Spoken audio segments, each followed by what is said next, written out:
अस्सलाम वालेकुम dear viewers. I hope आप सब लोग ठीक होंगे। आज की इस इम्पोर्टेंट वीडियो में मैं आपके साथ डिस्कस करूंगी बायोस्टैटिक के इम्पोर्टेंट एमसीक्यूज़ जो कि एग्जाम्स के लिए इम्पोर्टेंट हैं और प्रीवियस पेपर में रिपीट हुए हैं। ये टोटल एमसीक्यूज़ जो हैं वो 100 हैं। इसमें मैं अभी आपके साथ डिस्कस करूंगी तकरीबन 25 to 30 एमसीक्यूज़। बाकी के एमसीक्यूज़ मैं नेक्स्ट वीडियो में डिस्कस करूंगी। मेरी वीडियो को लास्ट तक देखिएगा ताकि आप इजीली सारे एमसीक्यूज़ को याद कर सकें। बढ़ते हैं हम अपने वीडियो की जानिब। फर्स्ट एमसीक्यूज है रैंडम सैम्पलिंग और probability sampling include all of the following technique except कि रैंडम सैम्पलिंग जो हम करते हैं ये प्रोबेबिलिटी सैम्पलिंग होती है।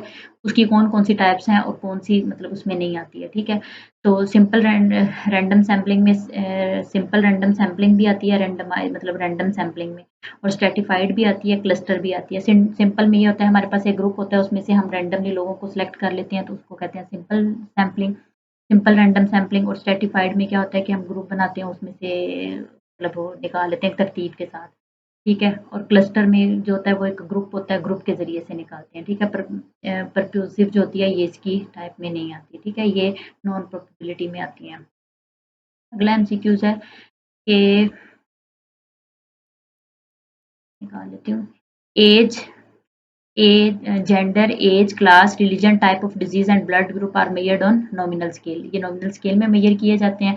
विच scale of measurement has absolute zero. Most important MCQs है कि किसका एब्सोल्यूट जीरो होता है, तो हमें पता होना चाहिए कि ये रेशियो का एब्सोल्यूट जीरो होता है। क्वेश्चन नंबर 4 है the variable which is influenced by intervention of the researcher के रिसर्चर की इंटरवेंशन से कौन सा वेरिएबल जो है वो मुतासिर होता है, तो डिपेंडेंट वेरिएबल। ठीक है, वो इंडिपेंडेंट वेरिएबल को चेंज करता है तो डिपेंडेंट वेरिएबल जो है वो खुद ही चेंज हो जाता है, ये चेंज करता है। क्वेश्चन नंबर 5 है the statistical approach which helps the investigator to decide whether the outcome of the study is a result of factor plan within design of the study and और determined by the chance is called.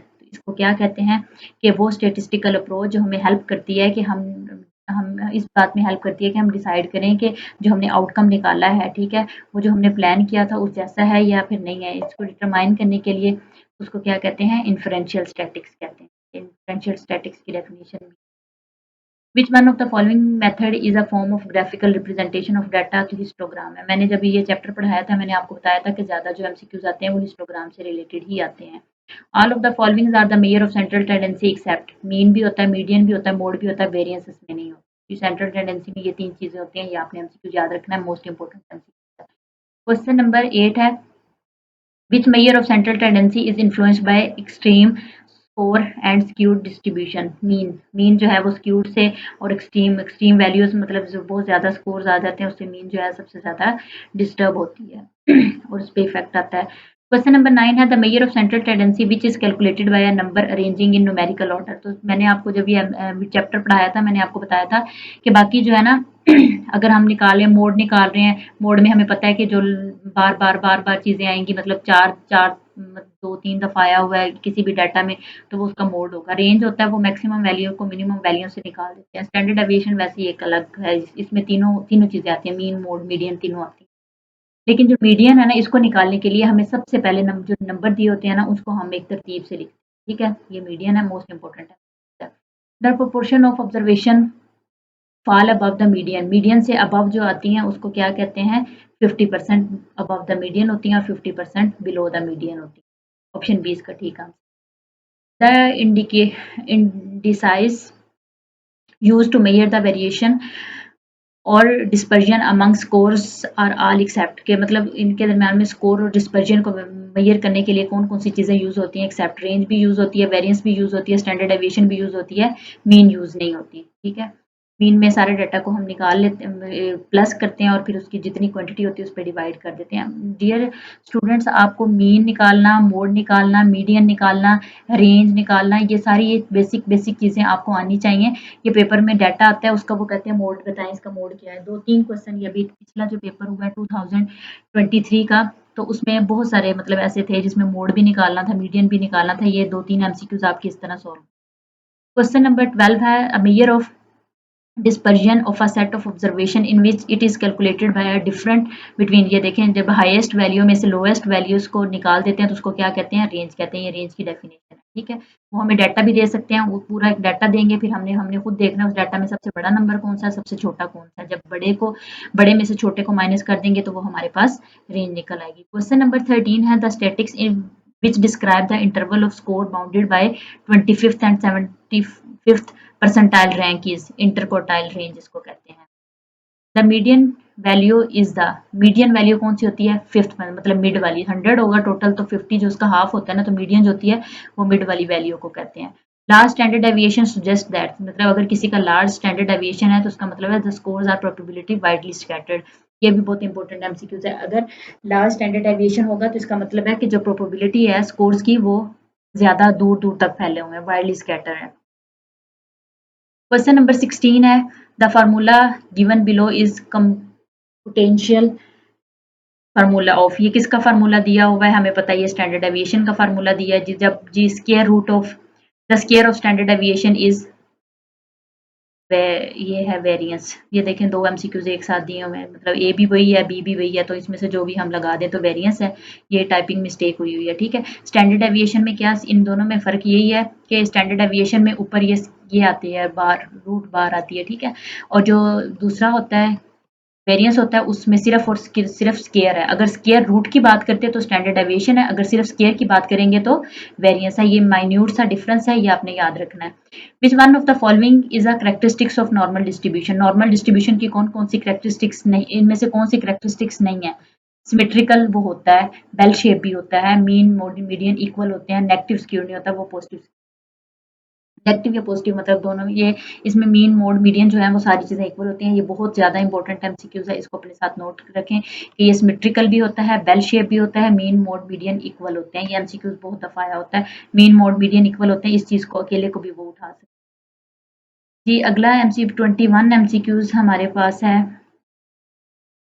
20 MCQs है the formula, जो हमें नीचे ये formula दिया हुआ है ये किसका फार्मूला है, ये हमारा बिल्कुल लास्ट चैप्टर मतलब उसके बायोस्टैट में आता है। तो ये किसका है, हमें पता है कि ये काई स्क्वायर का फार्मूला है। इसमें क्या है कि ये सम ऑफ है, ये ऑब्जर्व वैल्यू होती है, ठीक है, और जो एक्सपेक्टेड वैल्यू होती है इन दोनों को स्क्वायर ले लेते हैं और फिर जो एक्सपेक्टेड वैल्यू होती है उस पर डिवाइड कर देते हैं, तो ये हमारे पास आंसर निकल आता है। ये भी बहुत important MCQ.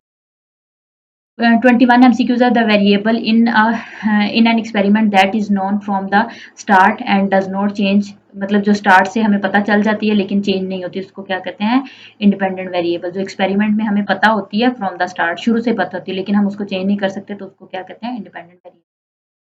Type 1 error occur, मतलब जब टाइप 1 एरर और टाइप 2 एरर की मैंने एक छोटी सी वीडियो बनाई थी, वो आप मेरे चैनल पे ज़रूर देखिएगा। टाइप 1 और टाइप 2 एरर मोस्ट इंपॉर्टेंट है।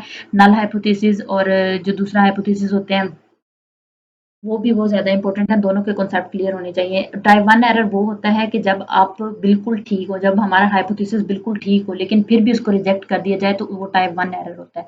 और टाइप 2 एरर वो होता है कि जब हमारा जो नल हाइपोथेसिस है वो गलत होता है लेकिन उसको एक्सेप्ट कर लिया जाता है, तो फिर वो होता है टाइप 2 एरर। अब ये देखें वो कहते हैं when the null hypothesis is rejected, मतलब उसको रिजेक्ट किया जाती है but it should have been retain, मतलब उसको एक्सेप्ट करना चाहिए लेकिन वो रिजेक्ट कर देती है, तो ये टाइप 1 एरर है, ठीक है।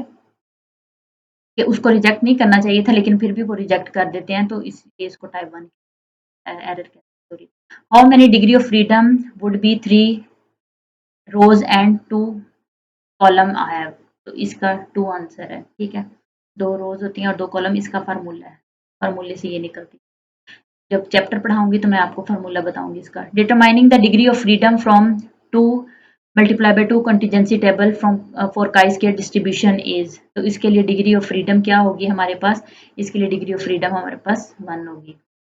The degree of flatness and peakness of the graph of frequency distribution is termed as, के मतलब वो डिग्री जो या तो वो जो ग्राफ है वो फ्लैट है या फिर मतलब जो पीक है उसकी ग्राफ की वो मतलब किससे हम उसको उसकी जो डिग्री है उसको किस टर्म से हम शो करते हैं, तो उसको कर्टोसिस कहते हैं। In a negatively skewed distribution, negatively skewed मतलब अगर हमारे पास एक पूरा वो होता है ना कि एक बेल शेप का स्टैंडर्ड डेविएशन का वो एक मतलब ग्राफ हमारे पास होता है, तो जो वो होता है सिमेट्रिकल होता है, बेल शेप होता है, तो ठीक है वो कहते हैं कि जो राइट साइड पे जो चीज़ें आती हैं वो पॉजिटिव होती हैं और जो लेफ्ट साइड पे आती हैं तो वो नेगेटिव होती हैं। The left of the median and the median usually lies on the left of the mode के मतलब जो नेगेटिव स्क्यूड है वो लेफ्ट पे होगा और जो राइट वाला होता है वो पॉजिटिव होता है। 27 एमसीक्यूज है कि विच स्टेटमेंट